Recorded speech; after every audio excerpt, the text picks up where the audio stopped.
మనస్సుకు శబ్దం అటాచ్మెంట్, చైతన్యానికి అటాచ్మెంట్ లేదు. దానికి చిన్న ఉదాహరణ, ఒక భక్తుడు రమణ మహర్షి దగ్గర ఇచ్చినాడు.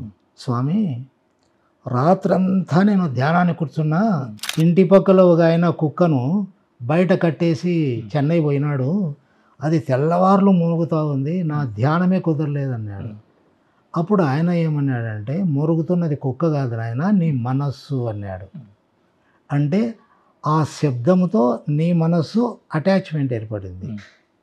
ఇప్పుడు నీ మనస్సు నువ్వు కాదు కదా, చైతన్యం. చైతన్యానుభవంలో ఉంటే శబ్దం వినపడుతుంది. నీకు చెవుడోని కాదు, శబ్దం లేదని కాదు, శబ్దం వస్తుంది, లోపల ప్రవేశించదు. లోపల ప్రవేశించి నిన్ను కలత పెట్టదన్నమాట. అందువలన ఇది జ్ఞానం అంటారు. నాకు శబ్దమే వినపరాలేదండి అంటారు, అది గాఢ నిద్ర అవుతుంది, సమాధి అవుతుంది. కాబట్టి ఇక్కడ వినిపించినా కూడాను దాంతో సంబంధము లేనప్పుడే అది జ్ఞానం అవుతుంది. సంబంధము లేనిది శక్తి అవుతుంది తప్ప మరుపు వచ్చినది శక్తి ఎట్లయితుంది? కాదు.